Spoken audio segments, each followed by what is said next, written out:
We have with us Mr. Bart de Jong. He's the Special Advisor of International Relations to the Ministry of Infrastructure and Water Management of the Netherlands. Thank you for speaking to DD India and taking out time. Thank you for having me. Tell us about the specific policies and technologies that have allowed your country's maritime sector to consistently stay at the forefront of innovation and also sustainability. The Netherlands actually through history has had a very strong position in the maritime area. That is basically because our nation is deprived of natural resources.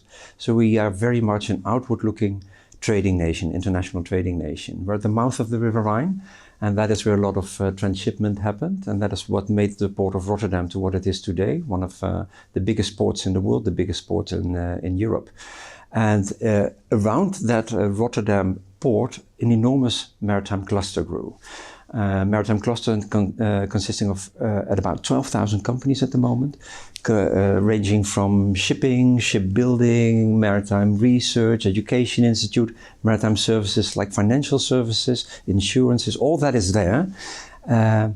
That is what we are very much dependent on and what we need to maintain. And we do that by first the Port of Rotterdam itself. We invest as a Dutch government heavily in hinterland connections. So having that position in Europe also requires that you have a good trading connection to the hinterland, to Germany. So that is by inland waterways, by rail, by road, it's all there, pipeline. That is what the central government does specifically. We've done that through the ages basically, but specifically in the last half century, I would say. And what we see the Rotterdam port doing now is investing in things like digitization,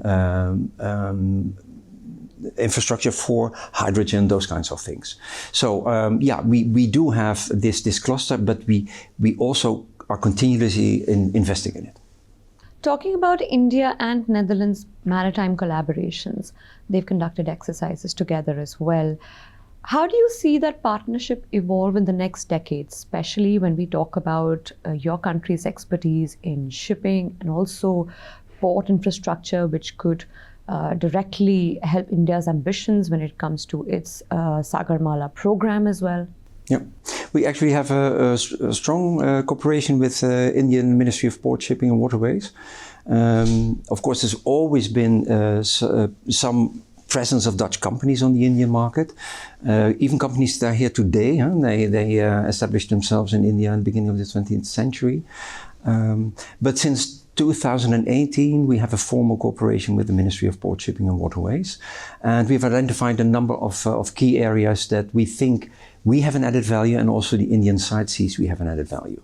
And that is in sustainable shipping, decarbonization of shipping and ports, digitization of ports, these kinds of areas is what we're working on. And we do that in the framework of fora, seminars, those kinds of things. And of course, what we hope is that the private sector takes this cooperation a few steps further. And that's what's happening.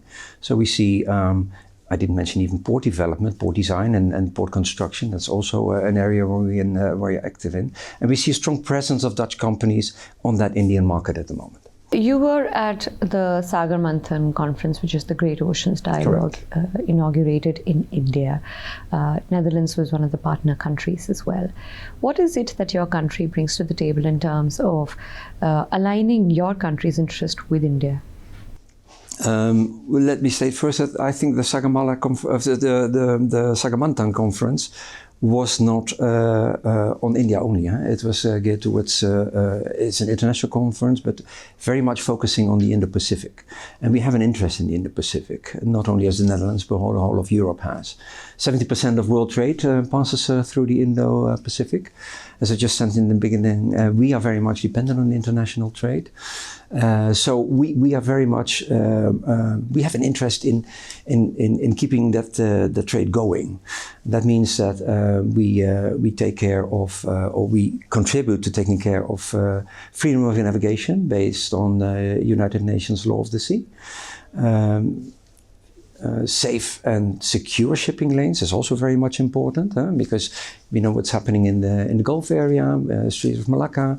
So there's anti-piracy corporations going on in these areas, but also, of course, protection against terrorism attacks. So the Netherlands has been taking part in a number of these naval deployments. Yeah. So that is an important part of our presence here. Another reason why we took part in this conference, of course, is that we see a number of shared values with many countries in the Pacific.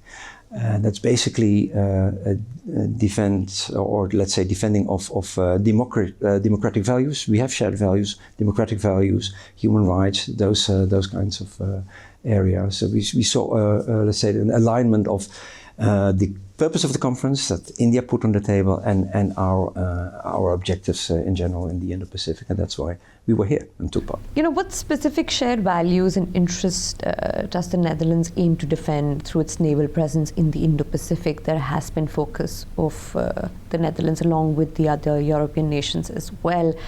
How do your maritime security priorities align with that of India? It's not just maritime priorities and maritime security. Maritime security, yes, I just spoke about that. We have this participation in naval deployments and protection of merchant fleets in the Arabian Sea. So that's what we do in various corporations. But in general, we have an interest in defending the Indo-Pacific, and that is that we have with a number of countries, notably India, we have a number of shared interests. We have an interest in defending democracies in the world, democratic values, human rights.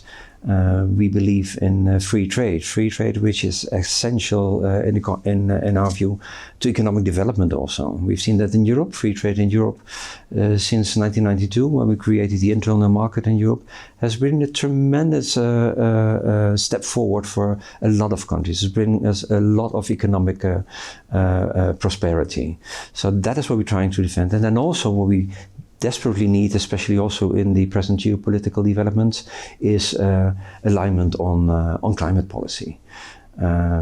The climate crisis is here. I don't need to tell the audience probably, but we all know what's going on, and we really need big countries like India, like China, to be at the negotiating table to convince the world that this is something that we should work on, and also that we should develop new technologies to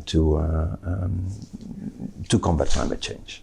How does the Netherlands plan to balance its commitment in the Indo-Pacific security with its responsibilities in European waters, particularly with the current global security framework, especially in the Red Sea?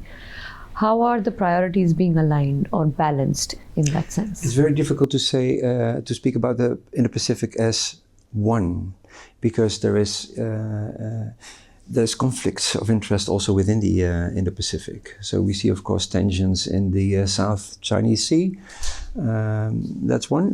There's totally different political systems. That's two. So it's very difficult to say this is our Indo-Pacific strategy. If one thing is true, it is that we need to have a tailor-made approach for each country or group of countries. So we're talking to India, we're talking to ASEAN 5. They have a sort of a same common interest. So yeah, but we need to make, as Europe, also as the Netherlands, a tailor-made approach to each country in the Pacific. And of course, China is another big chunk of the Indo-Pacific that we have a specific strategy on. I'm not mentioning even Japan, South Korea, also part, but very developed economies, of course. But there we have other areas of cooperation already within the OECD. So that is something that is also part of our Indo-Pacific strategy, but that comes more natural because we've had that for decades already. Right, talking about connected to India, you've been in India for quite some time now, and you're returning as, as a special advisor, now focusing on the Indo-Pacific as well. Tell us about your time in India and how has it been working along with your counterparts here and understanding how things, would evolve, and especially the bilateral relationship would evolve between the two countries. Well, we have a very good relationship, as I said, with the Ministry of Port, Shipping and Waterways. It's been a great experience. I lived in Mumbai for 4 years as Consul General, and I cannot but say we had a swell time in Mumbai. And if I have to explain that in the Netherlands, people think, Mumbai, did you have a choice there? Yes, I had. And it was on the top of my list, and I was not disappointed. And basically, of course, it's the development stage that India is going through at the moment. It's fascinating, it's fast, it's vibrant, especially cities like Mumbai and Delhi and what have you, Hyderabad, Chennai. It's this. You feel that this is where it's happening at the moment in the world. So it was a great time to be here, and of course, what made it very special is your culture, but also the people. I think we even on a professional level, you realize that.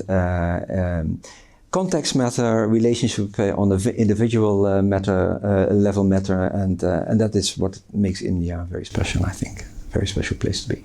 On that note, Mr. Jong, thank you for speaking to DD India and taking our time You're for welcome. us. It was a pleasure. Appreciate it.